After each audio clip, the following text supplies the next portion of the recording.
Welcome to T-SAT. ఈరోజు మనము public administration సబ్జెక్ట్లో భాగంగా పరిపాలన మరియు సుపరిపాలన గురించి నేర్చుకుందాం. ఈరోజు గవర్నమెంట్ అనే పదం నుంచి గవర్నెన్స్ అనే పదం వచ్చింది. గవర్నెన్స్ అంటే పరిపాలన అని అర్థం. ఏ విధంగా మరి ఈ యొక్క పరిపాలన నిర్వహించబడుతుందో మనం ఒకసారి నేర్చుకునే ప్రయత్నం చేద్దాం.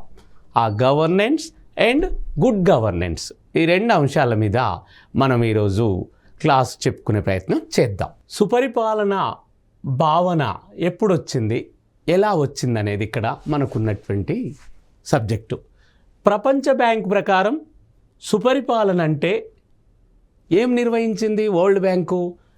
ప్రపంచ బ్యాంక్ ప్రకారం సుపరిపాలన అంటే ఆరోగ్యవంతమైన అభివృద్ధి నిర్వహణ విధానము. దానికి 4 సూత్రాలను గుర్తించారు. దానికి ఎన్ని సూత్రాలు? 4 సూత్రాలను గుర్తించారు. ఆ 4 ఏంటి? 1 ప్రభుత్వ రంగ సంస్థల నిర్వహణ. 2 జవాబుదారీతనం అంటే అకౌంటబిలిటీ. 3 అభివృద్ధికి అవసరమైన చట్టబద్ధమైన వ్యవస్థ. 4 పారదర్శకత అంటే ట్రాన్స్పరెన్సీ, అంటే ప్రభుత్వాలు ఏం చేస్తున్నాయో ప్రజలకు తెలియజేయవలసిన అవసరం ఒక ప్రభుత్వాల మీద ఉన్నది. అంటే వాళ్ళు తనంతట తాను చేసుకోకపోవడం కాదు, మేము ఏం చేయబోతున్నాం, ఏ స్కీమ్స్ను ప్రవేశపెట్టబోతున్నాం, ప్రజలకు లబ్ధి పొందే అంశాలల్లోనే మేము పథకాలను ప్రవేశపెడతాం. కాబట్టి పారదర్శకత కూడా ఇక్కడ చాలా ముఖ్యమైనటువంటి అంశంగా మనం నేర్చుకోవాల్సి ఉంటుంది. అదేవిధంగా సమాచారాన్ని అందుబాటులో ఉంచడం. ఏ స్కీమ్ అయితే ప్రవేశపెట్టుతారో ఆ స్కీమ్ గురించి, ఆ పథకాల గురించి ప్రజలకు అలాంటి సమాచారాన్ని అందుబాటులో బ్రోచర్స్ రూపంలో, తర్వాత పోస్టర్స్ రూపంలో, పబ్లిసిటీ రూపంలో వీళ్లకు ప్రజల ముందుకు తేవలసిన బాధ్యత, ఒక గురుతరమైన బాధ్యత ప్రజా పాలన నిర్వహిస్తున్నటువంటి ప్రభుత్వాల మీద ఉన్నదనే విషయాన్ని మనం ఇక్కడ నోటీస్కు తెచ్చుకోవాలి. అయితే సుపరిపాలన భావన ఈ క్రింది అంశాలు కలిగి ఉంటుంది. ఏ అంశాలను ఈ సుపరిపాలన అనే భావన మిళితమై ఉన్నది, అందులో ఉన్నటువంటి అంశాలు ఏంటి అనేది మనం నేర్చుకుందాం. 1 రాజకీయ జవాబుదారీతనము, అంటే పొలిటికల్గా అకౌంటబిలిటీ. జవాబుదారీతనం అనే దాన్ని మనం ఏం చెప్పుకుంటున్నాం? అకౌంటబిలిటీ. అంటే జవాబుదారీతనం అంటే ప్రభుత్వాలు ఏం చేయబోతున్నాయో అది ప్రజలకు చేసిన దానికి, చేయబోయేదానికి ప్రభుత్వాలు ఆన్సరబుల్ ఉండాలి. అంటే జవాబు చెప్పే విధంగా ఉండాలి. మేము చేసినాం, మీ ఇష్టము, అది ఏదన్నా కానీ అని అనడానికి వీల్లేదు. కాబట్టి ఆ జవాబుదారీతనం అనేది చాలా ముఖ్యమైనది. ఇకపోతే పాలనలో వివిధ సమూహాలు చేరే వెసులుబాటు. ఈ అడ్మినిస్ట్రేషన్లో, ఈ పరిపాలనలో అనేక సమూహాలు, గ్రూప్స్ను మిళితం చేసుకోవాలి, కలపాలి. వివిధ రకాల వేరియస్ గ్రూప్స్ను ఈ పరిపాలనలో భాగస్థులుగా చేయవలసిన అవసరం ప్రభుత్వం మీద ఉన్నది. అదేవిధంగా పాలనలో వివిధ వర్గాలను భాగస్వాములను చేయాల్సిన అవసరం ఉన్నది. అంటే అనేక రకాల వర్గాలు ఉంటాయి. ఆ ప్రభుత్వ పాలనలో ఏవేవైతే వర్గాలు పాల్గొనాలో అలాంటి వాటిని మొత్తము దాంట్లో భాగంగా తీసుకోవాలి. అలా తీసుకోకపోతే ఎవరికి ఏది చెప్పకుండా తనంతటి తానే ప్రభుత్వం పరిపాలన చేసిందనేటువంటి ఒక అపవాదును ప్రభుత్వం మూటగట్టుకోవాల్సిన పరిస్థితి వస్తుంది. కాబట్టి పాలనలో వివిధ వర్గాలను భాగస్వామ్యం చేయడం. ఇకపోతే మానవ హక్కుల పరిరక్షణ, సమన్యాయం. చాలా గొప్ప విషయం చెప్పిండండి. ఎందుకో తెలుసా? మానవ హక్కుల పరిరక్షణ. ఏ ప్రభుత్వ పథకమైనా మానవ హక్కులను పరిరక్షించాలి, కాపాడాలి. హ్యూమన్ రైట్స్, దాన్ని మనం ఏమని పిలుచుకుంటాం? HR అని పిలుస్తాం. HR మీన్స్ హ్యూమన్ రైట్స్, మానవ హక్కులు. మరి మానవ హక్కులను కాపాడినప్పుడే ఆ ప్రభుత్వాలు ప్రజల యొక్క హక్కులను కాలరాయడం లేదనే అంశము ప్రజల్లో ఎక్కువగా సమాచారం వెళ్ళిపోయే అవకాశం ఉంటుంది. అదేవిధంగా సమన్యాయం అంటే రూల్ ఆఫ్ లా.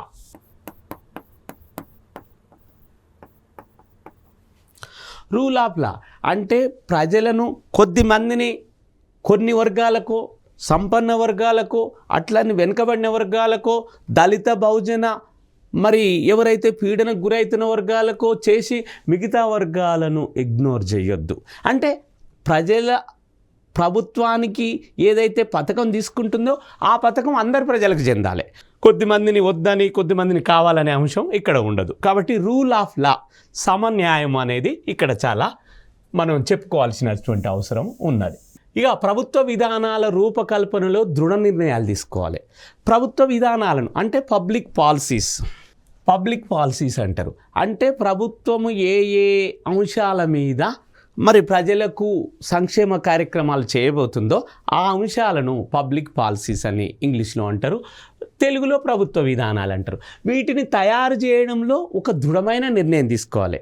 ఏదో కేవలం చేస్తున్నాం మళ్ళా వదిలేస్తున్నాం ఇగ్నోర్ చేస్తున్నాం అంటే కలదు.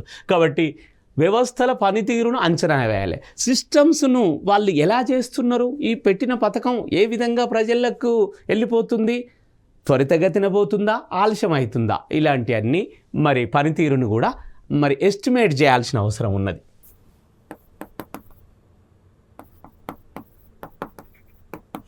ఈ విధంగా మరి అంచనా వేస్తూ అవసరమైన స్వయం ప్రతిపత్తి గల వ్యవస్థ అవసరం.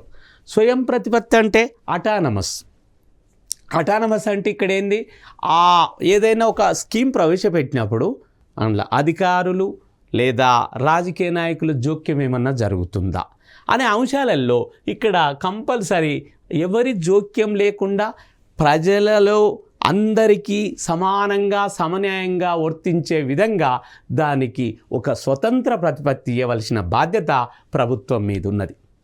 ఇకపోతే 5 ఉద్యోగుల జవాబుదారితనం. మరి ఆ కులగణనలో పాల్గొంటున్నటువంటి ఎంప్లాయీస్ అకౌంటబుల్గా ఉండాలి. అంటే వాళ్ళు చేసిన పనికి మళ్ళా ప్రభుత్వానికి ఆన్సరబుల్గా ఉండాల్సిన అవసరం వాళ్ళ మీద ఉన్నది. అదేవిధంగా పాలనలో పారదర్శకత, ట్రాన్స్పరెన్సీ, అంటే వాళ్ళు ఖచ్చితంగా వాళ్ళు చేస్తున్న పనికి ప్రజలకు చెప్తున్న దానికి ఒక అద్దంలో కనపడేటట్టు పారదర్శకంగా ఉండాలి. చేస్తున్నది ఒకటి చెప్పుతున్నది ఒకటి అయితే దాంట్లో పారదర్శకత లోపిస్తుంది. అదేవిధంగా సమర్థవంతమైన ప్రభావితమైన పరిపాలన వ్యవస్థ ఎలా ఉండాలి, అది కేపబుల్గా ఉండాలి, అది సమర్థవంతంగా ఉండాలి, అదేవిధంగా ప్రభావితంగా దాని ప్రతిఫలాలు మనకు కనిపించేటట్లు ఉండాలి. ఆ పరిపాలనా వ్యవస్థ అడ్మినిస్ట్రేటివ్ సిస్టమ్ అనేది మరి చాలా ఒక ప్రభావవంతంగా ప్రజలకు చొచ్చుకొని పోవాలని ఇక్కడ మనం నేర్చుకుందాం.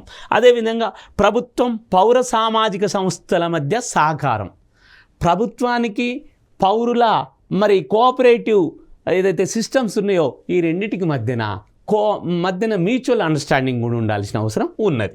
మరి సుపరిపాలనలో ఉన్నటువంటి లక్షణాలు ఏంటి, ఆ లక్షణాలను ఏందో మనం ఇప్పుడు నేర్చుకుందాం. 1990వ దశకంలో వచ్చిన పరిపాలన భావనను, అంటే ఎప్పుడొచ్చింది ఈ పరిపాలన, ఈ గవర్నెన్స్ అనే పదం ఎప్పుడొచ్చింది, ఆ గవర్నెన్స్కున్న గొప్పతనం ఏంది, పరిపాలన గవర్నెన్స్.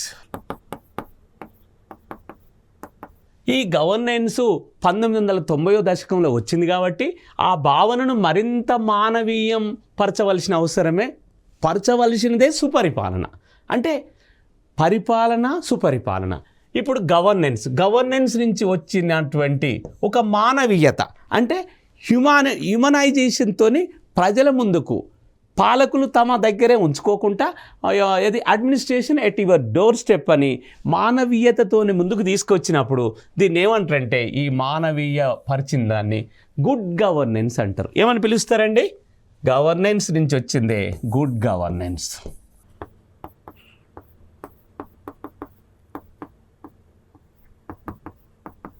ఈ విధంగా మరి పరిపాలన సుపరిపాలన అంశాలు ఇక్కడ మనం నేర్చుకుంటున్నాం. దీంట్లో ఏమేమి ఉండాలి మరి, సరళీకరణ, ప్రైవేటీకరణ, ప్రపంచీకరణ. అంటే ఎల్పిజి. ఇక్కడ ఎల్పిజి అంటే ఎల్ ఫర్ లిబరలైజేషన్ అంటే సరళీకరణ. అదేవిధంగా దీన్ని సరళీకరణ అంటాం. ఇకపోతే పీ ఫర్ ప్రైవేటీకరణ, పీ ఫర్ ప్రైవేటీకరణ. నెక్స్ట్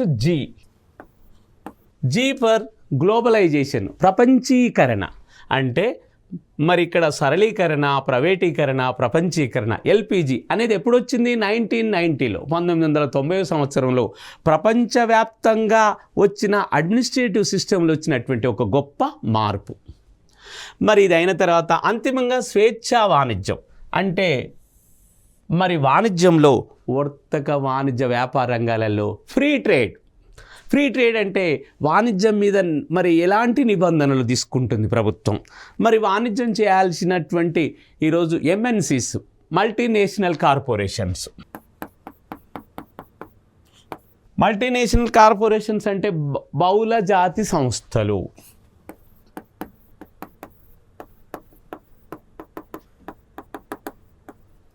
ఈ బహుళజాతి సంస్థలు ఏవైతున్నాయో మరి ఇవి మన ఫ్రీ ట్రేడ్ ఉన్నప్పుడే ఇక్కడ ఎంటర్ కావడానికి అవకాశం ఉంటుంది. అంటే స్వేచ్ఛలో వాణిజ్యంలో స్వేచ్ఛ, ఫ్రీ ట్రేడ్ అంటే మనం వాణిజ్యంలో స్వేచ్ఛా విధానాలను ప్రవేశపెట్టాలి.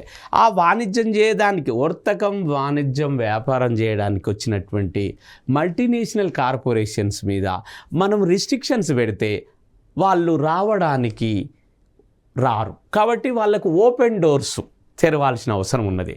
వాళ్ళకు మనం ఓపెన్ డోర్స్ పాలసీ పెట్టి ఎప్పుడైతే మరి స్వేచ్ఛా వాణిజ్యం చేసినప్పుడే ఈ మానవీయ కోణంలో సుపరిపాలన ఆవిర్భవించింది. ఆ విధంగానే ఈ సుపరిపాలన అనేది మన పరిపాలనా రంగంలో వచ్చినటువంటి ఒక నూతన ఒరవడి. మరి ఈ దీంట్లో లక్షణాలలో మనం తీసుకుంటే ప్రజల భాగస్వామ్యం కావాలి. అంటే పబ్లిక్ పార్టిసిపేషన్, ప్రజలందరూ ఈ సుపరిపాలనలో పాల్గొనవలసిన అవసరం వాళ్ళ మీద ఉన్నది. ఎందుకంటే అందరూ నిమ్మకు నీరెత్తినట్టుంటే కలవదు. ప్రభుత్వాలు ఏం చేస్తున్నాయి, ఆ ప్రభుత్వంలో ప్రజల భాగస్వామ్యం ఎంత మేరకు ఉన్నదనే అంశాన్ని కూడా ఇక్కడ మనము గుర్తుంచుకోవాల్సిన అంశం ఉంది.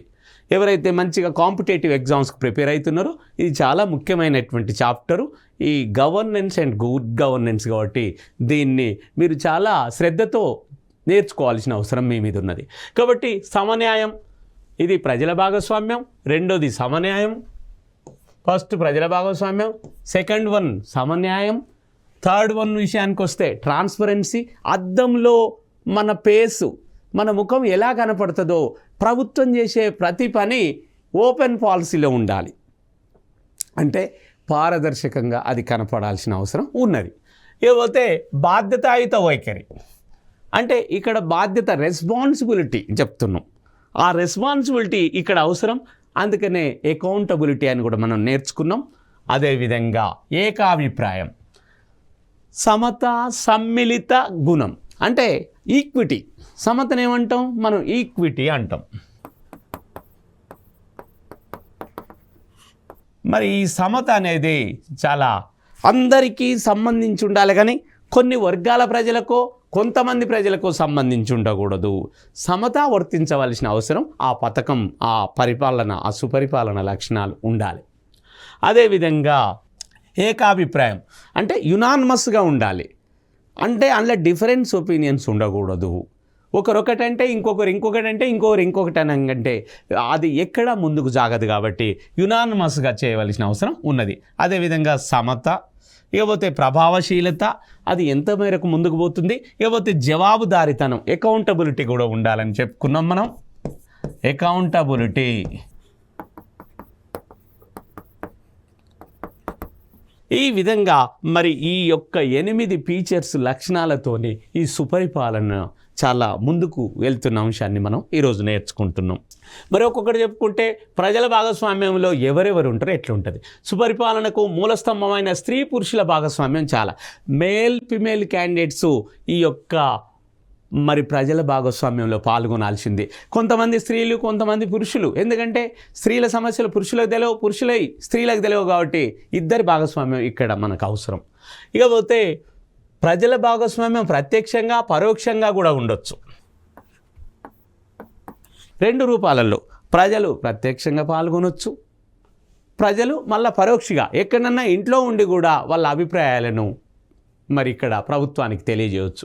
ఈ విధంగా ప్రజాప్రతినిధులు అంటే ఎమ్మెల్యేలు, ఎంపీలు, ఎమ్మెల్సీలు, సర్పంచులు, మరి ఎంపీటీసీ మెంబర్లు, జడ్పీటీసీ మెంబర్లు,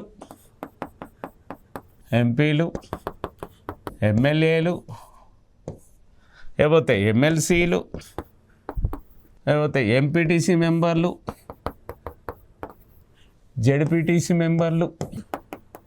అంటే వీళ్ళందరూ కూడా ప్రజాప్రతినిధుల కింద వస్తారు. చట్టబద్ధమైనటువంటి ఒక వ్యవస్థ, మధ్య వ్యవస్థల ద్వారా మరి ప్రజలు పరోక్షంగా భాగస్వామ్యం కావచ్చు. ఒక లీగల్గా ఉన్నటువంటి వ్యవస్థల ద్వారా ప్రజలు భాగస్వామ్యులు కూడా కావచ్చు.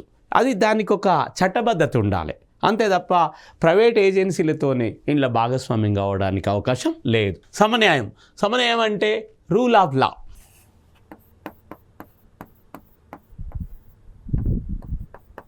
రూల్ ఆఫ్ లా అంటే అందరి ప్రజలకు, రాష్ట్రంలో ఉండబడిన అందరి ప్రజలకు వర్తించే విధంగా చట్టం చేస్తే అది సమన్యాయం.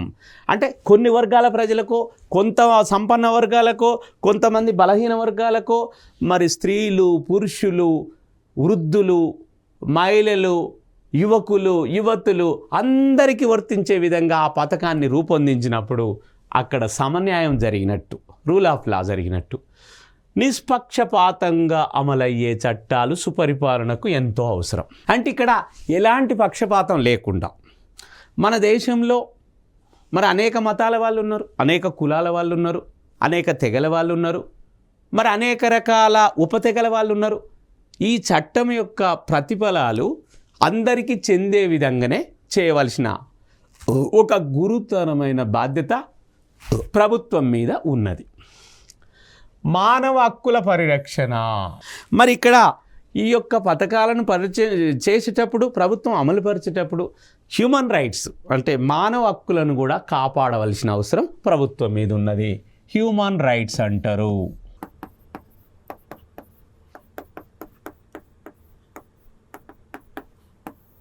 మరి ఈ rule of law, human rights చాలా ముఖ్యం.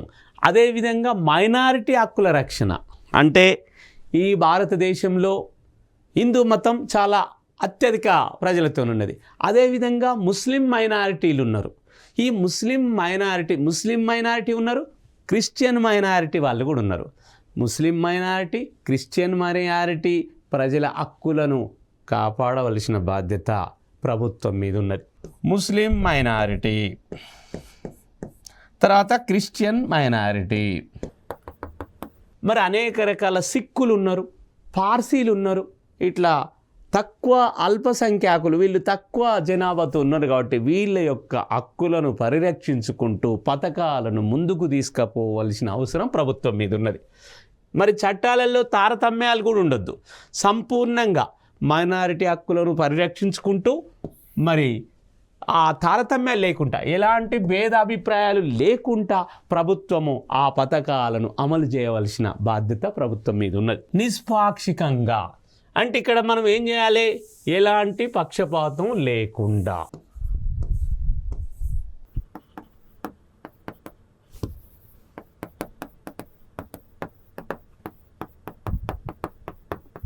అంటే ప్రజలలో కానీ, మతాలలో కానీ, కులాలలో కానీ, వర్గాలలో కానీ, తెగలలో కానీ ఎలాంటి పక్షపాతం లేకుండా ఆ పథకం యొక్క ప్రతిఫలాలు ప్రజలందరికీ లబ్ధి చేకూరే విధంగా ఉండాలనేది ఇక్కడ నిష్పక్షపాతం అనేది చెప్తుంది. స్వతంత్ర ప్రతిపత్తి గల న్యాయ వ్యవస్థ అంటే న్యాయ వ్యవస్థలో ఎవరు జోక్యం చేసుకోవద్దు. కార్యనిర్వహణ శాఖ కానీ, న్యాయశాఖ కానీ అది చాలా ఇండిపెండెంట్గా పనిచేయవలసిన అవసరం ఉంది. అవినీతి పక్షపాతం రహితంగా ఉండాలి. అవినీతితోని కరప్ట్గా ఉండొద్దు. అవినీతి లేకుండా, మళ్ళీ అదేవిధంగా పక్షపాత లేకుండా, ఎలాంటి పక్షపాతం లేకుండా పోలీసు వ్యవస్థ ఇలా పనిచేసినప్పుడే ప్రజల హక్కులు, ప్రజలకు స్వేచ్ఛ లభిస్తుంది. పారదర్శకత అంటే ఇక్కడ ట్రాన్స్పరెన్సీ అని మనం ఇంతకు ముందు కూడా చెప్పుకున్నాం. చాలా ముఖ్యమైనది ట్రాన్స్పరెన్సీ అంటే.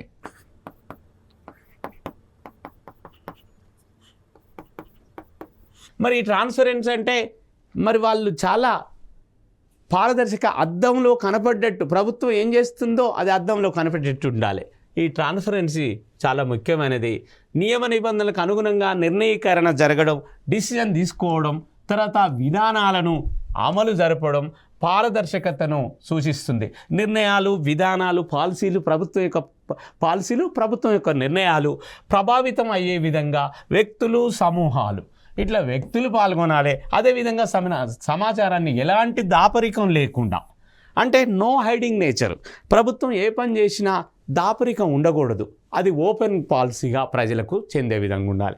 ఈ విధంగా సామాన్య ప్రజలకు మీడియా ద్వారా అందించాలి.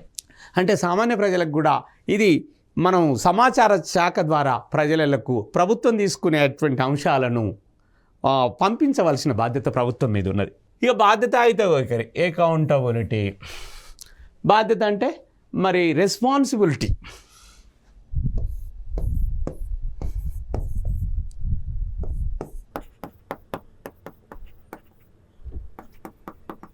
అంటే రెస్పాన్సిబుల్గా ఉండాలి. గవర్నమెంట్ ఎలా ఉండాలి? బాధ్యతతో కూడుకొని ఈ ప్రభుత్వం చేయాల్సిన అవసరం ఉన్నది. పోతే ఏకాభిప్రాయం, యునానిమస్గా ఉండాలి. ప్రభుత్వ నిర్ణయాలలో గందరగోళం ఉండి ప్రజలకు ఇబ్బంది పడే విధంగా ఉండొద్దు. యునానిమస్గా ఉండాలి. సమాజంలో వర్గాలు సమూహాలు అందరూ ఉంటారు. వాళ్ళందరికీ మరి సమాజంలోని అన్ని వర్గాల ప్రయోజనాలు తీరేటట్టు ఉండాలి. ఇంకా సమత సమ్మిళిత గుణం అంటే వాళ్ళలో ఈక్విటీ. సమత అంటే ఈక్విటీ అంటే అన్ని వర్గాల ప్రజలకు, అన్ని కులాల ప్రజలకు, అన్ని మతాలు, మరి సంపన్న వర్గాలు ఉంటారు, బలహీన వర్గాలు ఉంటారు, దోపిడీకి గురి కాబడుతున్న వర్గాలు ఉంటారు, మరి అణచివేతకు జరుగుతున్న వర్గాలు ఉంటారు, పురుషులు, స్త్రీలు, యువత అందరికీ ఈ ప్రభుత్వం చేసే పథకం యొక్క ప్రతిఫలాలు అందించవలసిన బాధ్యత ప్రభుత్వం మీద ఉంది. అప్పుడే దాన్ని సుపరిపాలన అని మనం చెప్పుకుంటాం. కాబట్టి సమాజంలో అందరు ప్రజలు ఉంటారు కాబట్టి అందరినీ వేరువేరుగా చూడకుండా, ఏ వర్గానికో ఒంటరిగా చేయకుండా అందరికి చేయాల్సిన అవసరము మరి ఉన్నది. ప్రభావశీలత, ఇది ఎంత మేరకు ప్రభావం చూపిస్తుంది ఈ పథకము. మహాలక్ష్మి అనే పథకం ఈరోజు మరి మహిళలందరికీ బస్సులో ప్రయాణ సౌకర్యము టికెట్ లేకుండా పెట్టినటువంటి పథకం.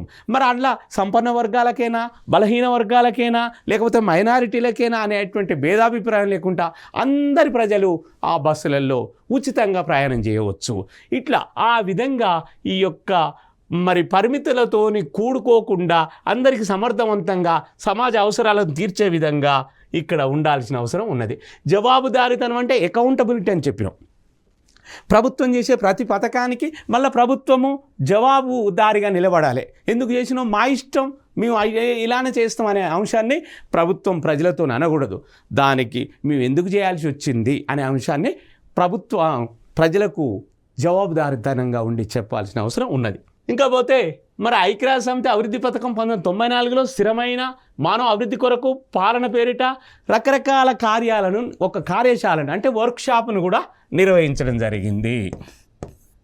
వర్క్షాప్ మరి ఏం చేసిరు? భాగస్వామ్యం, ప్రజల యొక్క భాగస్వామ్యం చాలా ముఖ్యం. ప్రజలు లేకుండా ఏ పథకం సక్సెస్ కాదు. అందుకని ప్రజల సమస్యలకు స్పందించడం, ప్రజలు ఏమని అడుగుతుర్రు దానికి జవాబు చెప్పాల్సిన బాధ్యత ప్రభుత్వం భుజస్కంధాల మీద ఉన్నది. అదేవిధంగా వనరుల అభివృద్ధి, ఎంత మేరకు రిసోర్సెస్ మనకు ఉన్నాయి, అదేవిధంగా సామాజిక అవసరాలు, సోషల్ నీడ్స్ ఏమున్నాయి, అదేవిధంగా చట్టబద్ధమైన పాలన, మరి ఒక లెజిటిమసీ అడ్మినిస్ట్రేషన్ ఉండాల్సిన అవసరం కూడా ఉన్నది. ఈ విధంగా స్నేహపూర్వకమైన వెసులుబాటు ఉన్నటువంటి వాతావరణాన్ని ఎలా ఉండాలి? అధికారులు ప్రజలతో కోప్పడొద్దు. యాంగ్రీ అంటే ప్రజల మీద ఎందుకు వచ్చినావు అని ఎంఆర్ఓ కానీ, ఎండిఓ కానీ, కలెక్టర్ కానీ, పోలీస్ వ్యవస్థలో సబ్ ఇన్స్పెక్టర్ ఆఫ్ పోలీస్ కానీ, ఏందమ్మా మీ పని ఏంది, ఎట్లా చేద్దాం, మరి ఏం జరిగిందని ఒక ఫ్రెండ్షిప్, ఒక ఫ్రెండ్లీ అట్మాస్ఫియర్ని క్రియేట్ చేయాలి. అలానే నియంత్రణ బదులుగా రెగ్యులేటింగ్ చేయాలి. మరి ఆ విధంగా ప్రజలతోని కంట్రోల్ చేయ విధంగా ఆ ప్రజలతోని ఒక అన్నదమ్ములుగా మెలగాల్సిన బాధ్యత ప్రభుత్వ అధికారుల మీద ఉన్నది, ప్రభుత్వ ఉద్యోగుల మీద ఉన్నది. అదేవిధంగా సేవా దృక్పథం వాళ్ళకి ఎలా ఉండాలంటే సర్వీస్ మోటో ఉండాలి. అదేవిధంగా స్థిరత్వం ఉండాలి, ఒక స్టెబిలిటీ ఉండాలి. ఇగో ఇలాంటి అంశాలతోని ప్రజల ఆమోదయోగ్యంగా ఉండాలి. ప్రజలందరూ కూడా ఈ చేసే చట్టాన్ని ఆమోదించేటట్టు మంచి పథకం పెట్టింది ఈ తెలంగాణ ప్రభుత్వం లేదా భారతదేశ ప్రభుత్వం అనేటువంటి అంశాన్ని మనం ఇక్కడ చెప్పుకోవాలి. సమత సమానత్వం కూడా ఉండాలి. లింగ న్యాయం పాటించాలి. అంటే స్త్రీ పురుషులు, స్త్రీలకు రకంగా పురుషులకు రకంగా ఉండొద్దు, అక్కడ లింగ భేదం అవుతుంది. కాబట్టి స్త్రీ పురుష విచక్షణ లేకుండా పథకాలను తయారు చేయాలి. జవాబుదారీతనం, అకౌంటబిలిటీ ఉండాలి ప్రభుత్వం కంపల్సరీ ప్రజలకు. ఈ విధంగా సాంకేతిక సమాచారం, సుపరిపాలన. మరి టెక్నికల్గా ఎంత ఉంది దీంట్లో, సాంకేతికంగా అనేది కూడా ఇక్కడ సుపరిపాలన ఉన్న 2 ప్రధాన లక్ష్యాలలో మొదటిది పాలనా యంత్రాంగం బలోపేతం చేయడం, రెండోది సమాచార హక్కును బలోపేతం. ఇది రెండోది. ఇక మొదటిదేమో పాలనా యంత్రాంగం, అడ్మినిస్ట్రేటివ్ మెకానిజాన్ని స్పీడ్ చేయాలి. అట్లనే మరి ఏదైతే సమాచారాన్ని ఇచ్చి ఆ సమాచారాన్ని సాంకేతికంగా ప్రధానంగా సాధనంగా వివరించవలసిన బాధ్యత ప్రభుత్వం మీద ఉన్నదని చెప్పుకుందాం. మళ్ళీ మనము తర్వాత క్లాసులో కలుసుకుందాం.